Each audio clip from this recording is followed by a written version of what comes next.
मधुर मधुर नाम सीताराम सीताराम। मधुर मधुर नाम सीताराम सीताराम। मीठो नाम सीताराम सीताराम। पावन नाम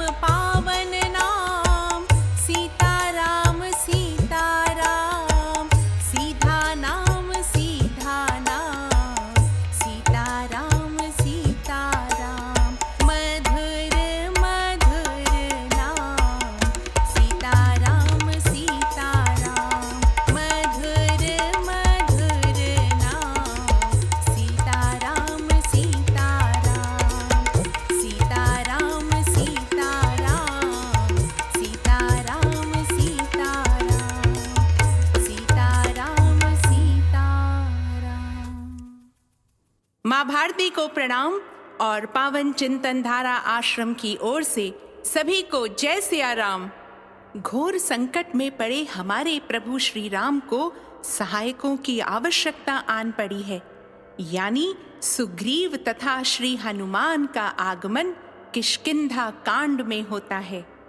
तो फिर मिलते हैं संकट मोचन से और श्रवण करते हैं किष्किंधा कांड का। ओम श्री गणेशाय नमः। ओम श्री सरस्वते नमः। ओम श्री हनुमते नमः। ओम श्री गुरुवे नमः। श्री सियावर राम शरणागतम्। श्री सीताराम चंद्राभ्याम नमः। श्रीमद् वाल्मीकि रामायण किष्किंधा कांड। 17वां सर्ग। वाली का श्री रामचंद्र जी को फटकारना।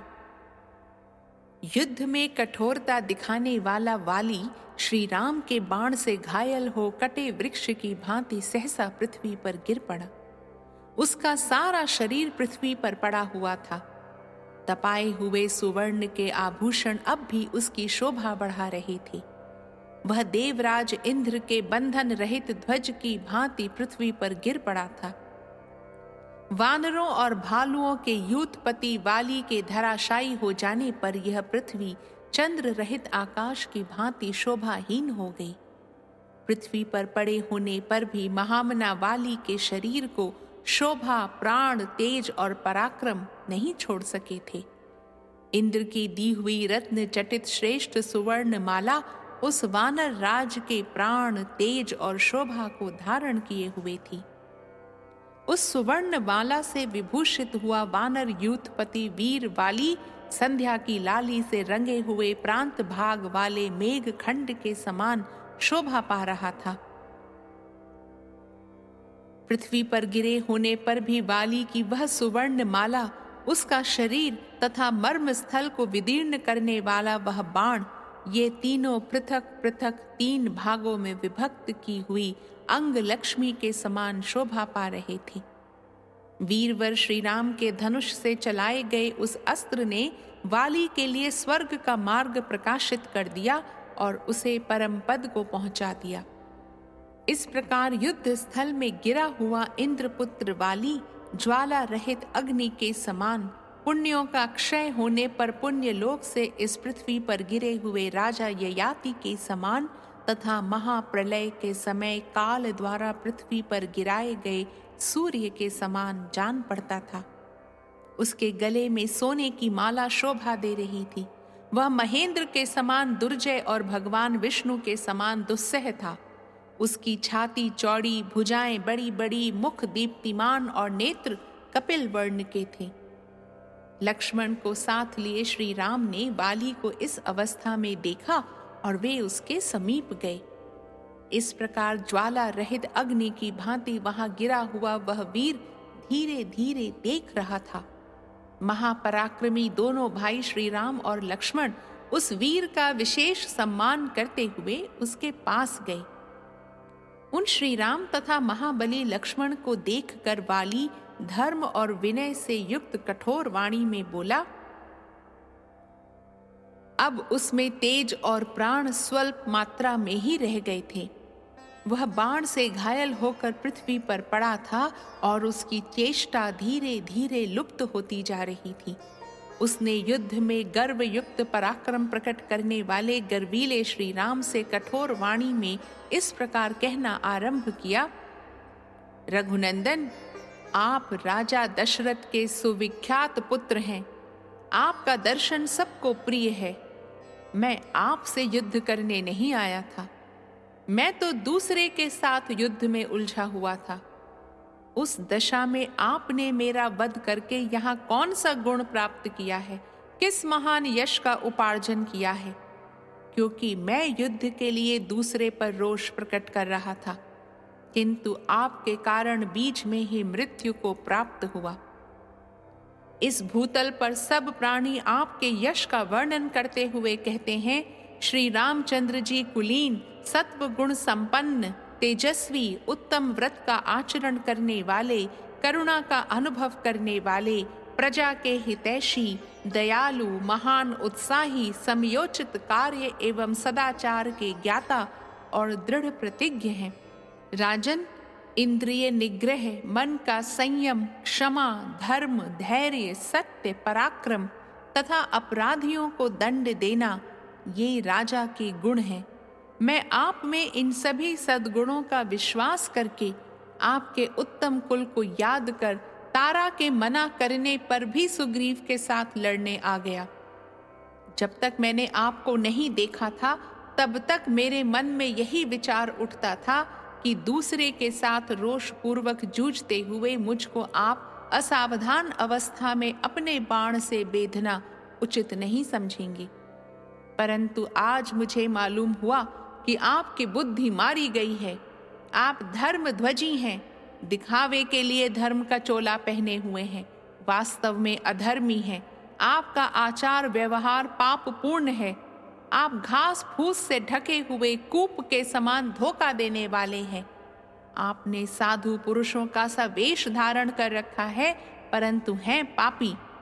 राख से ढकी हुई आग के समान आपका असली रूप साधु वेश में छिप गया है।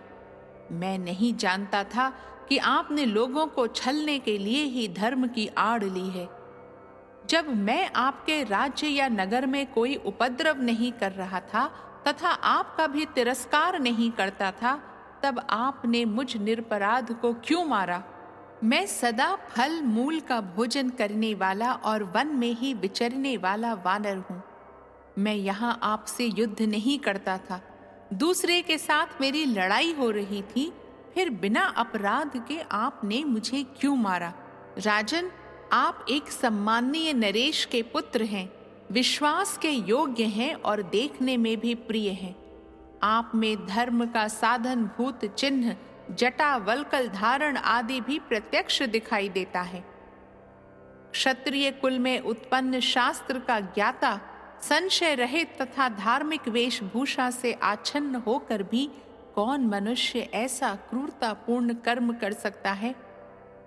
महाराज, रघु के कुल में आपका प्रादुर्भाव हुआ है।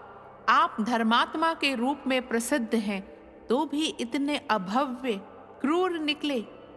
यदि यही आपका असली रूप है, तो फिर किस लिए ऊपर से भव्य, विनीत एवं दयालु साधु पुरुष का सा रूप धारण करके चारों ओर दौड़ते फिरते हैं? राजन, साम, दान, क्षमा, धर्म, सत्य, धृति, पराक्रम और अपराधियों को दंड देना, ये भूपालों के गुण हैं।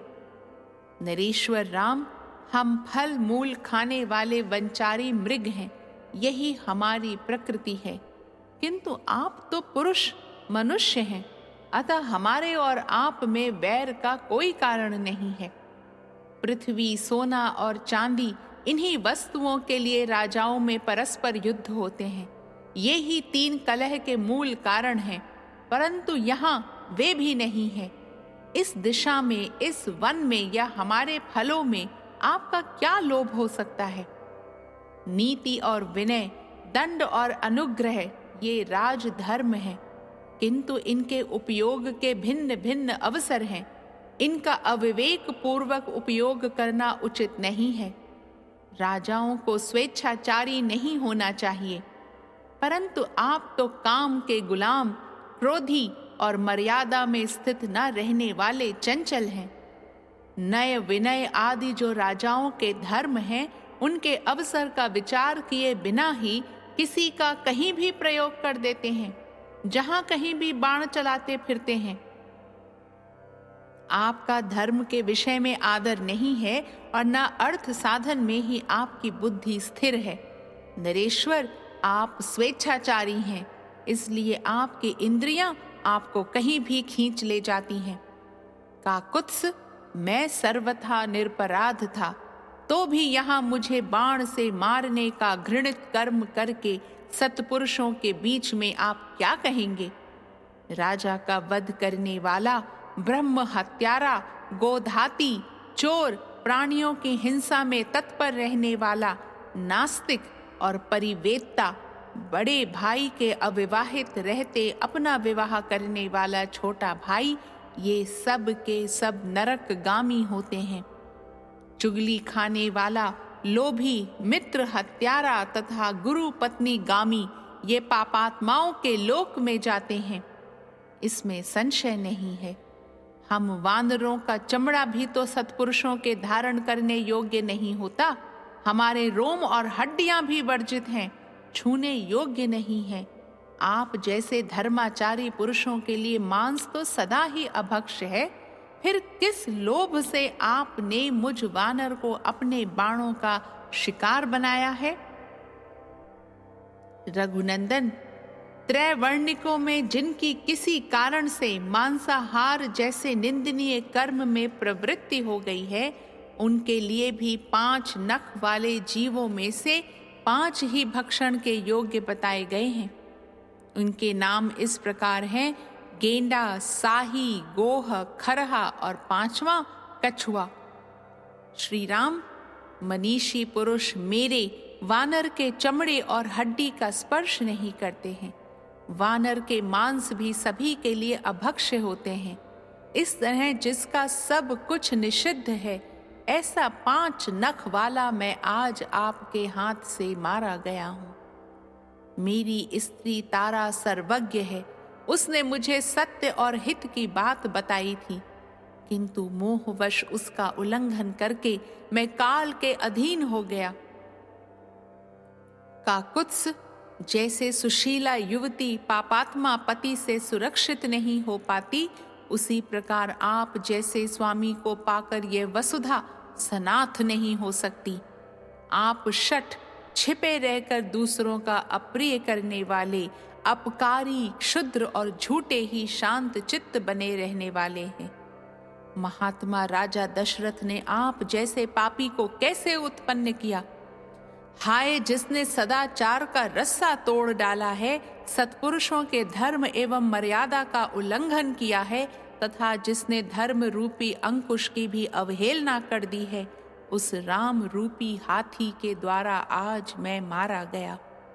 ऐसा अशुभ, अनुचित और सत्पुरुषों द्वारा निंदित कर्म करके आप श्रेष्ठ पुरुषों से मिलने पर उनके सामने क्या कहेंगे? श्री राम, हम उदासीन प्राणियों पर आपने जो यह पराक्रम प्रकट किया है, ऐसा बल पराक्रम आप अपना अपकार करने वालों पर प्रकट कर रहे हो, ऐसा मुझे नहीं दिखाई देता। राजकुमार, यदि आप युद्ध स्थल में मेरी दृष्टि के सामने आकर मेरे साथ युद्ध करते, तो आज मेरे द्वारा मारे जाकर सूर्य पुत्र यम देवता का दर्शन करते होते। जैसे किसी सोए हुए पुरुष को सांप आकर डस ले और वह मर जाए, उसी प्रकार रणभूमि में मुझ दुर्जय वीर को आपने छिपे रहकर मारा है तथा ऐसा करके आप पाप के भागी हुए हैं। जिस उद्देश्य को लेकर सुग्रीव का प्रिय करने की कामना से आपने मेरा वध किया है, उसी उद्देश्य की सिद्धि के लिए यदि आपने पहले मुझसे ही कहा होता, तो मैं मिथिलेश कुमारी जानकी को एक ही दिन में ढूंढकर आपके पास ला देता। आपकी पत्नी का अपहरण करने वाले दुरात्मा राक्षस रावण को मैं युद्ध में मारे बिना ही उसके गले में रस्सी बांधकर पकड़ लाता और उसे आपके हवाले कर देता।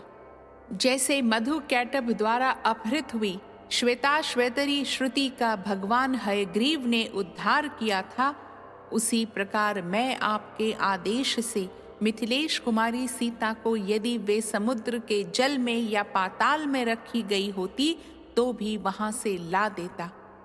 मेरे स्वर्गवासी हो जाने पर सुग्रीव जो यह राज्य प्राप्त करेंगे वह तो उचित ही है। अनुचित इतना ही हुआ है कि आपने मुझे रणभूमि में अधर्म पूर्वक मारा है।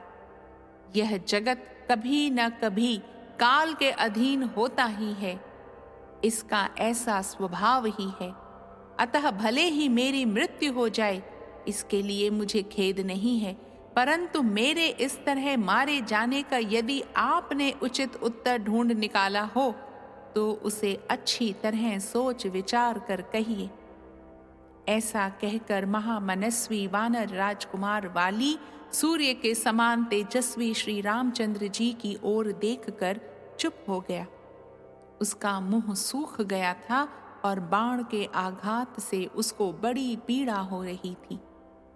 इस प्रकार श्री वाल्मीकि निर्मित आर्ष रामायण आदि काव्य के किष्किंधा कांड में 17वां सर्ग पूरा हुआ। श्री राम राम रघुनंदन राम राम, श्री राम राम भरताग्रज राम राम, श्री राम राम रणकरकश राम राम, श्री राम राम शरणं भव राम राम।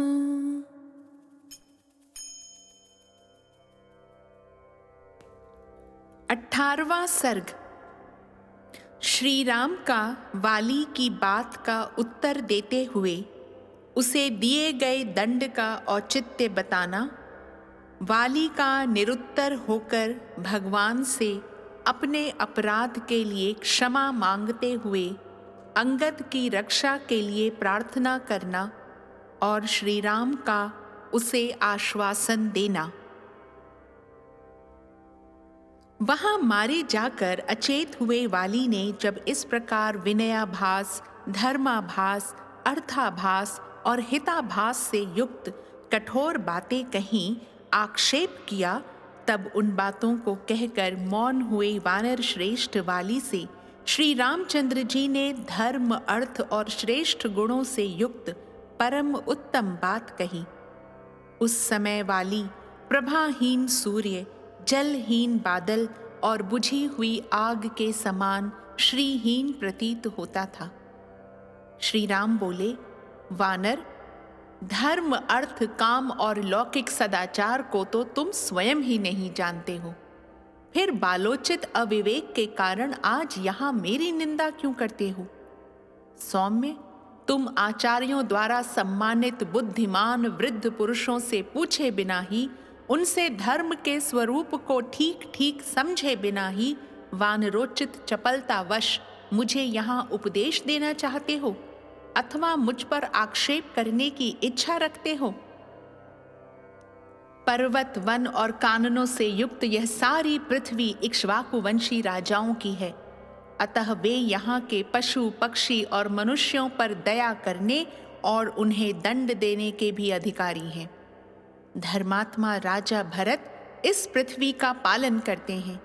वे सत्यवादी, सरल तथा धर्म, अर्थ और काम के तत्व को जानने वाले हैं, अतः दुष्टों के निग्रह तथा साधु पुरुषों के प्रति अनुग्रह करने में तत्पर रहते हैं। जिसमें नीति, विनय, सत्य और पराक्रम आदि सभी राजोचित गुण यथावत रूप से स्थित देखे जाएं, वही देश काल तत्व को जानने वाला राजा होता है। भरत में ये सभी गुण विद्यमान हैं। भरत की ओर से हमें तथा दूसरे राजाओं को यह आदेश प्राप्त है कि जगत में धर्म के पालन और प्रसार के लिए यत्न किया जाए। इसलिए हम लोग धर्म का प्रचार करने की इच्छा से सारी पृथ्वी पर विचरते रहते हैं। राजाओं में श्रेष्ठ भरत धर्म पर अनुराग रखने वाले हैं। वे समूची पृथ्वी का पालन कर रहे हैं। उनके रहते हुए इस पृथ्वी पर कौन प्राणी धर्म के विरुद्ध आचरण कर सकता है? हम सब लोग अपने श्रेष्ठ धर्म में दृढ़ता पूर्वक स्थित रहकर भरत की आज्ञा को सामने रखते हुए धर्म मार्ग से भ्रष्ट पुरुष को विधि पूर्वक दंड देते हैं। तुमने अपने जीवन में काम को ही प्रधानता दे रखी है। राजोचित मार्ग पर तुम कभी स्थिर नहीं रहे। तुमने सदा ही धर्म को बाधा पहुंचाई और बुरे कर्मों के कारण सत्पुरुषों द्वारा सदा तुम्हारी निंदा की गई। बड़ा भाई, पिता तथा जो विद्या देता है वह गुरु, ये तीनों धर्म मार्ग पर स्थित रहने वाले पुरुषों के लिए पिता के तुल्य माननीय हैं, ऐसा समझना चाहिए। इसी प्रकार छोटा भाई, पुत्र और गुणवान शिष्य, ये तीन पुत्र के तुल्य समझे जाने योग्य हैं। उनके प्रति ऐसा भाव रखने में धर्म ही कारण है। वानर, सज्जनों का धर्म सूक्ष्म होता है, वह परम दुर्गेय है। उसे समझना अत्यंत कठिन है। समस्त प्राणियों के अंतःकरण में विराजमान जो परमात्मा हैं, वे ही सबके शुभ और अशुभ को जानते हैं। तुम स्वयं भी चपल हो और चंचल चित्त वाले अजितात्मा वानरों के साथ रहते हो।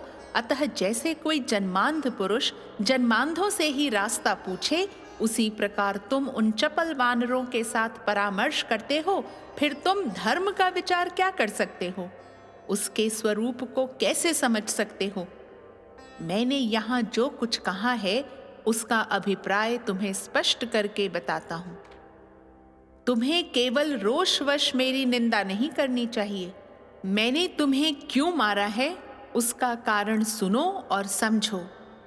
तुम सनातन धर्म का त्याग करके अपने छोटे भाई की स्त्री से सहवास करते हो। इस महामना सुग्रीव के जीते जी इसकी पत्नी रुमा का, जो तुम्हारी पुत्र वधू के समान है, कामवश उपभोग करते हो। अतः पापाचारी हो। वानर, इस तरह तुम धर्म से भ्रष्ट हो, स्वेच्छाचारी हो गए हो और अपने भाई की स्त्री को गले लगाते हो। तुम्हारे इसी अपराध के कारण तुम्हें यह दंड दिया गया है। वानर राज, जो लोकाचार से भ्रष्ट होकर लोक विरुद्ध आचरण करता है, उसे रोकने या राह पर लाने के लिए मैं दंड के सिवा और कोई उपाय नहीं देखता। मैं उत्तम कुल में उत्पन्न क्षत्रिय हूँ, अतः मैं तुम्हारे पाप को क्षमा नहीं कर सकता।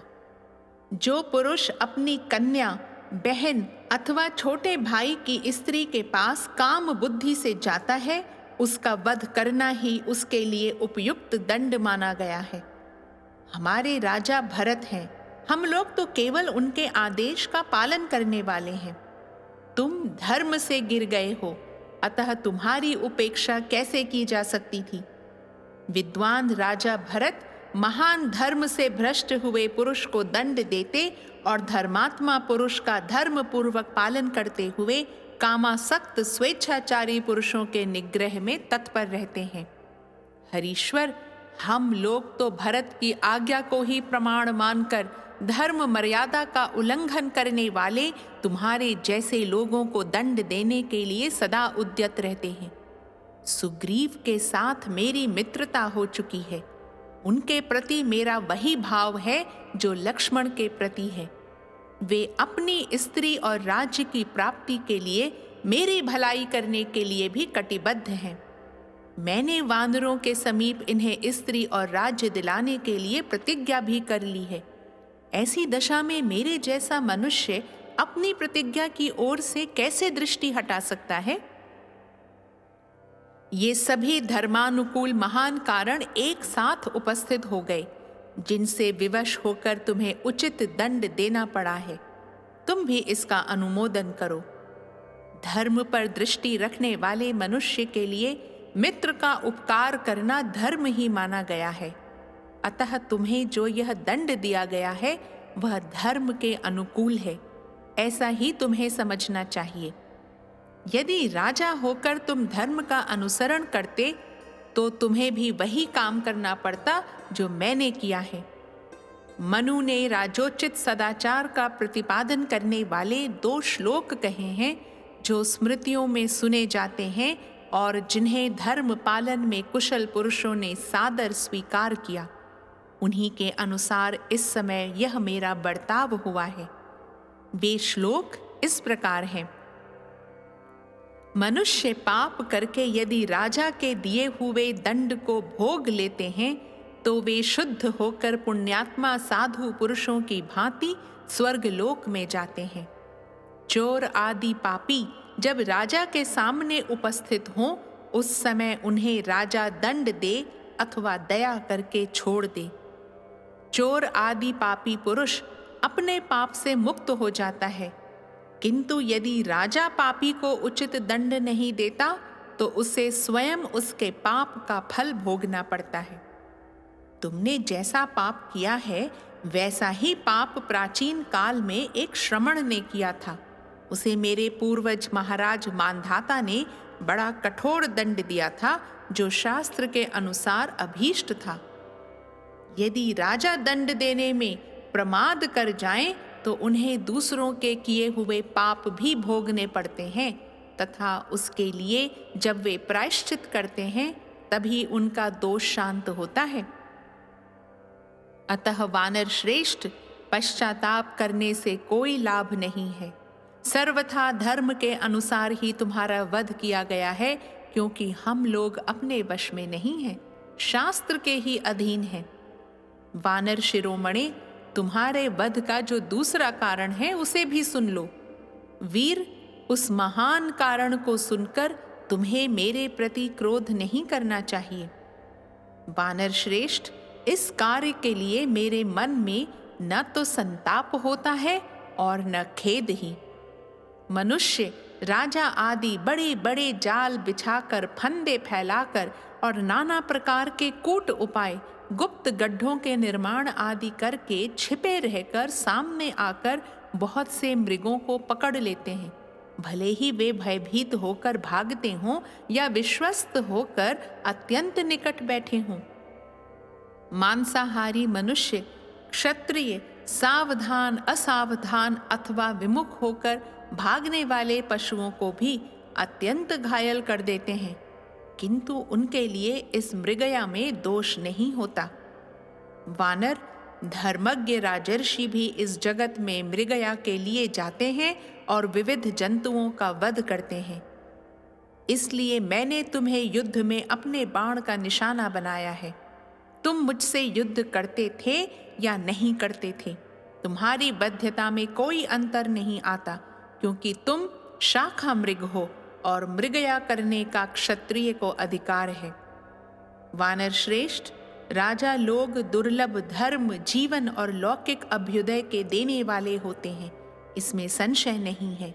अतः उनकी हिंसा ना करे, उनकी निंदा ना करें, उनके प्रति आक्षेप भी ना करें और ना उनसे अप्रिय वचन ही बोले, क्योंकि वे वास्तव में देवता हैं जो मनुष्य रूप से इस पृथ्वी पर विचरते रहते हैं।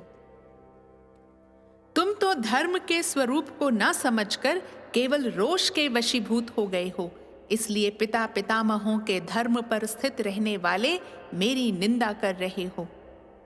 श्री राम के ऐसा कहने पर वाली के मन में बड़ी व्यथा हुई।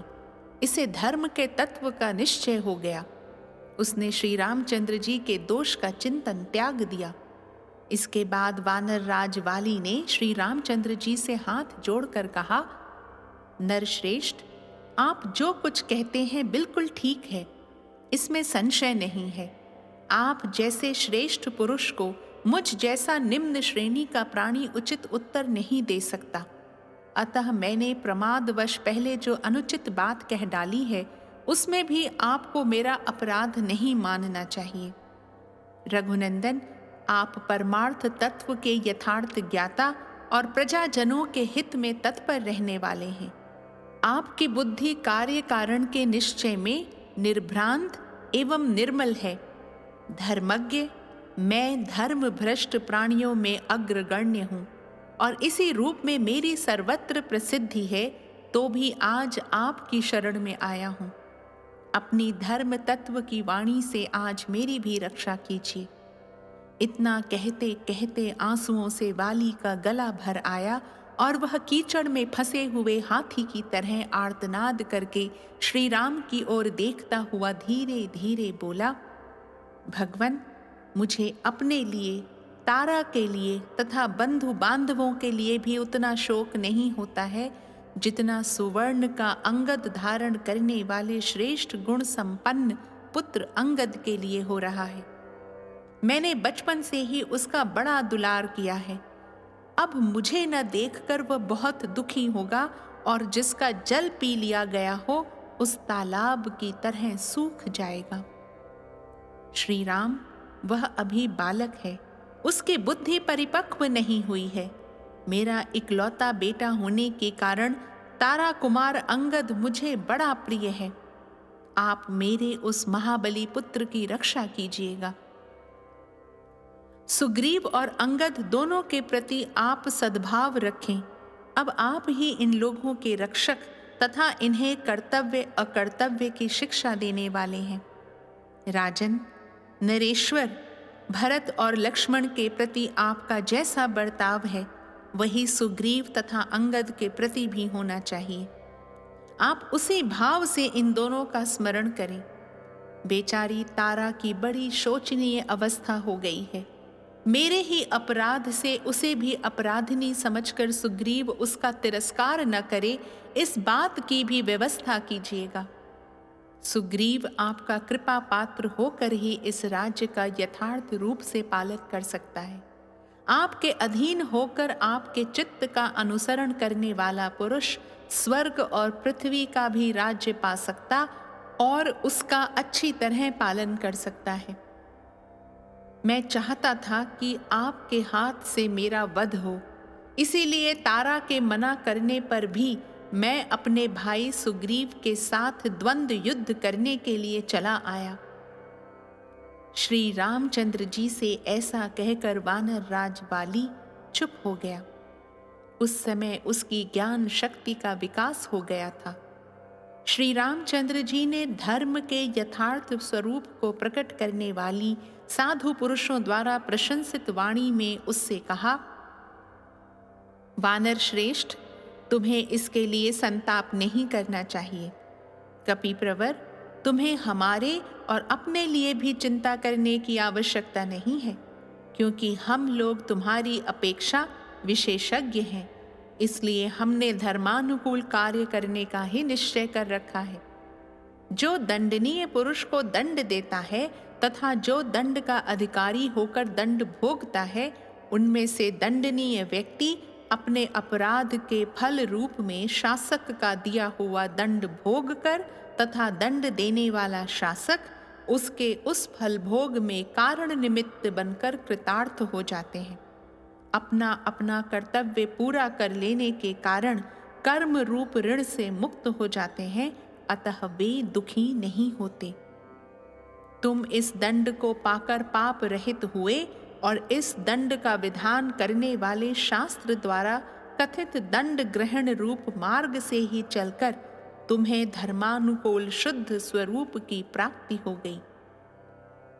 अब तुम अपने हृदय में स्थित शोक, मोह और भय का त्याग कर दो। वानर श्रेष्ठ, तुम देव के विधान को नहीं लांघ सकते।